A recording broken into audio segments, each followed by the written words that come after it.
if you have some unused papers in your stash, it's time to take them out and create something with them.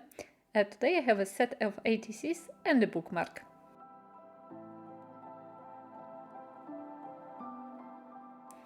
Hi everyone, it's Asia Marquet here, Lemon Creation, and I am today going through my stash of unused papers. They are not actually scrap papers, they are more papers on which I painted at some point, or which I prepared at some point, or maybe when I was some project I actually had so much paint on the paper that I took another one and just placed it on the first paper, and like that I got two papers instead of one. So those are the ones, and I haven't used them for a long time, and they've been sitting in my stash and I'm running out of place. And so I decided that today it's the day, and I decided to use them.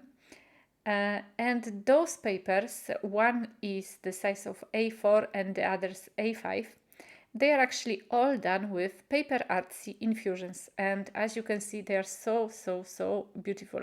I'm gonna show you what or how the infusion looks like, but I cannot actually give you the exact colors.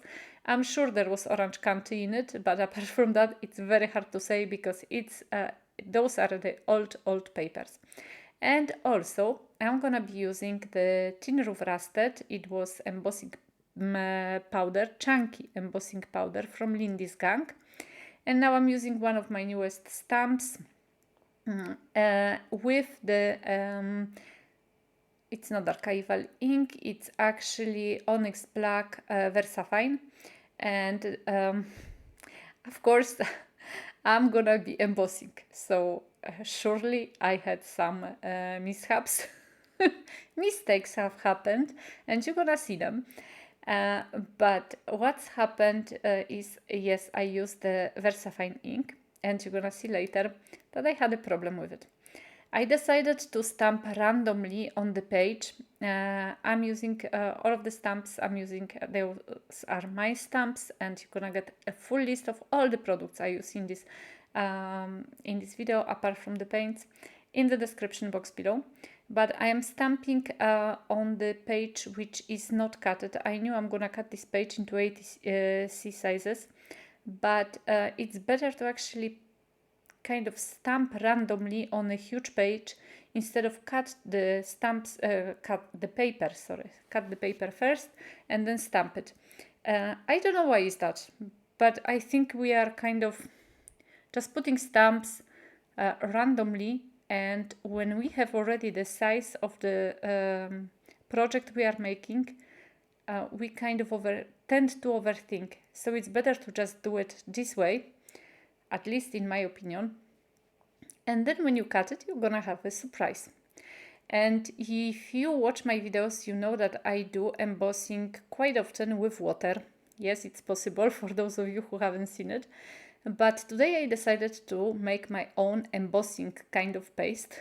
It's not really embossing paste, or embossing ink rather, but it's just a little bit of tacky glue and a little bit of water, actually more water than the glue, I think. And my mixture, which I'm mixing now with old brush, it's quite thick. I think it's thicker than it should have been. I should have had a little bit more water, but yes, well, we learn along the way. And you're gonna see why, because later when I was drying, I kind of had the big lumps of glue in the, the big splatter, made the big lumps, and it was hard to dry it. But that's the one of the ways to actually do a splatter and then emboss it, and this is what I wanted to do. I cleaned my acrylic block straight away, so like that I don't have problems. And I use this beautiful chunky embossing powder from Lindy's gang. And here it comes, my first mistake. And it's always almost when I'm embossing something, I'm making some errors, I'm making some mistakes, things are flying in the air. There is always an adventure, so that's why also I don't do embossing too often. And when I did that, I realized that of course VersaFine didn't dry.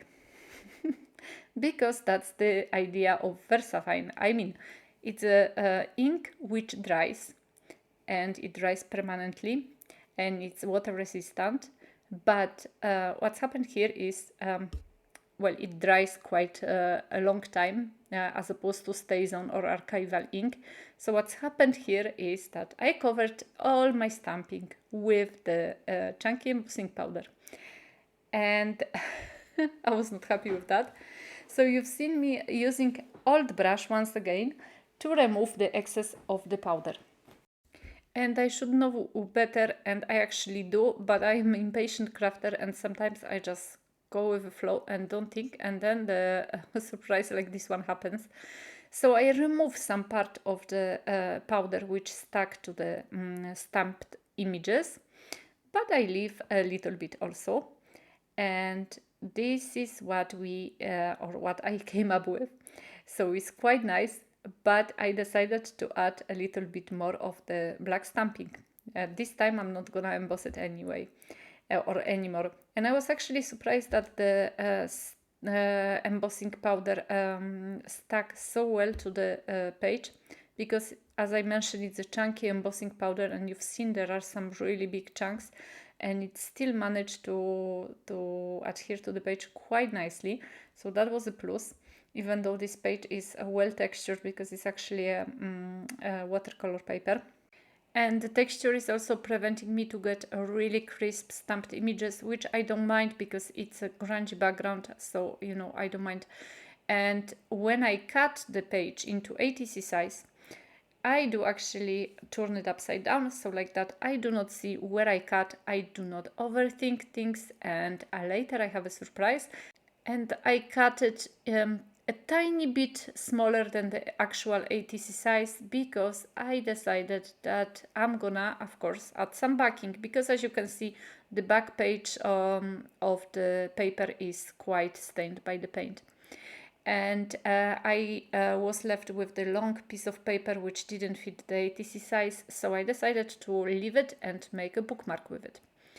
But before I'll go to my bookmark, let's finish the ATC cards. So I'm using my Winsor Newton white China ink, and I do some splatter. My splatter is very irregular, which I wanted. So if you want to have a bigger splatter, you have to kind of put more of the ink on the brush, or even use a bigger brush.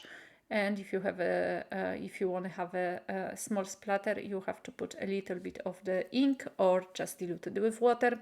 I don't usually dilute it with water, but I love China inks because they are actually staying in place.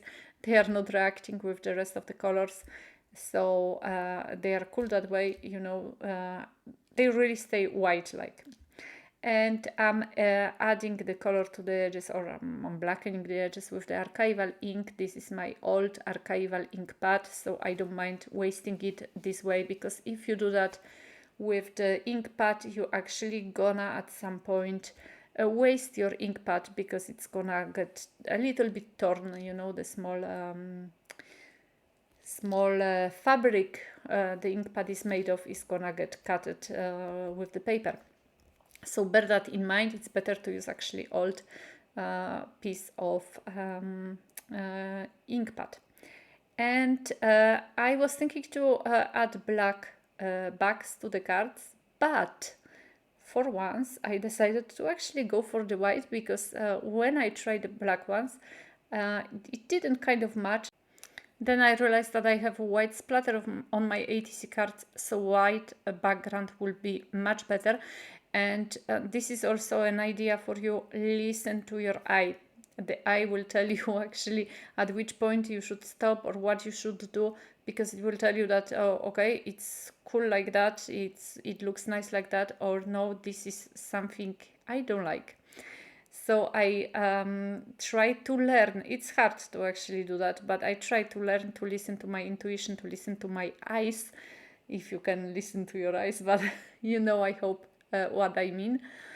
And I decided to add a little bit of white thread over the cards.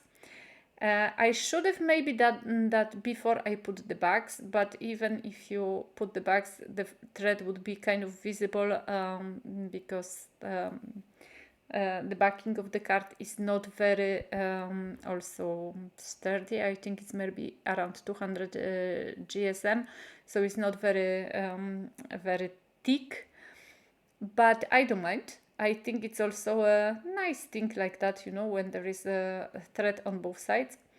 And to finish the cards off, I didn't want to add any focal points because I think the colors, the paints and the embossing are just speaking for themselves. And so I only added a little sentences from 7 Dot Studio. I don't know if they are still if they still exist or if they discontinue them, but I have like 3 or 4 sets and I just mix and match all of the sets or most of the sets, and I added them to all of the cards, trying sometimes to put them, to glue them where the threads are, and sometimes above or below the threads. So like that also, not everything looks the same, and every card is individual and every card is nice. And this time I'm gonna be working with the bookmark, which has also white backing. And I decided for this bookmark to make it a little bit more cuter, less grungy, by adding this beautiful fairy, which comes from my digi papers, and the sentence at the end. And of course, as always, the cards are going with some of the orders in my shop. The bookmark, I think for now anyway, I'm gonna leave it with me because I kind of really like. And so here they are. I hope you enjoyed this tutorial, and I really encourage you to use your old papers and just make something with them because it's so actually cool, even if you don't know which paints went to this to create these papers. At the end you at least have a background. Sometimes I'm in a hurry also to make a film, and when I have already a background ready, it just you know, it saves me like 30 minutes of work maybe. So it's cool, and I'm really happy with the effect, even though I have the, of course, unfortunate mishaps with the embossing. So that's it for now from me. Thank you as always for watching, commenting. Please let me know if you prefer the ATCs or the bookmark. And as always, thank you so much for subscribing, for checking out my shop.